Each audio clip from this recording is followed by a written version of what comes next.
Salut tout le monde, c'est Chloé Rousseau. Bienvenue sur ma chaîne où l'on parle d'économie domestique, de nettoyage, de propreté de la maison et d'élimination des tâches. Pensez à vous abonner pour ne rien manquer. Maintenant, allons droit au but avec le sujet de la vidéo Les d'aujourd'hui. sèche-serviettes électriques sont de plus en plus populaires dans les salles de bain, mais en valent-ils vraiment la peine?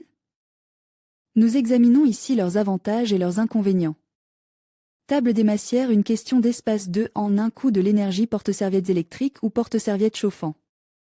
Personne ne peut nier que les sèche-serviettes électriques sont parfaits pour réchauffer nos serviettes avant le bain ou la douche. Et qu'ils laissent une température agréable dans la salle de bain. Mais sont-ils vraiment aussi efficaces qu'on le dit? Une question d'espace. Les sèche-serviettes électriques se déclinent en mille et une formes et tailles.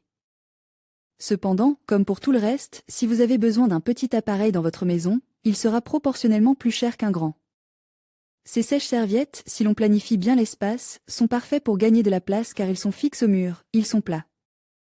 Et vous pouvez également y placer plusieurs serviettes. 2 en 1. En plus de chauffer les serviettes et de les garder sèches, ce qui évitera de devoir les changer plus souvent à cause de l'odeur que elles dégagent à cause de l'humidité, le radiateur sèche-serviette sert à chauffer la salle de bain et à éliminer l'humidité. La température peut être réglée, dans certains modèles, elle varie entre 45 O et 60 O, et la chaleur produite est sèche. Coût de l'énergie. La plupart des modèles ont une très faible consommation d'énergie et peuvent rester allumés 24 heures sur 24, bien que nous ne pensions pas que cela soit nécessaire. Leur consommation est généralement comprise entre 35 watts et 180 watts, ce qui permet de ne pas avoir à se soucier de la facture d'électricité. Porte-serviettes électriques ou porte-serviettes chauffants. Ils se ressemblent, mais ne se ressemblent pas.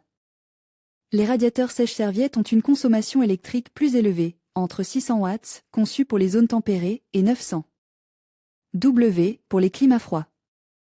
De plus, les radiateurs sèche-serviettes ont la fonction de se programmer pour s'éteindre une fois que la salle de bain a atteint la température souhaitée.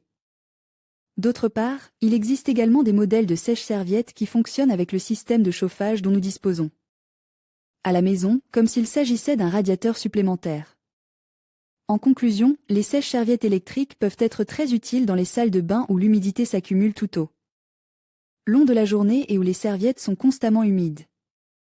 De plus, si nous optons pour un radiateur sèche-serviette électrique, nous ne remarquerons pratiquement pas d'augmentation de la facture.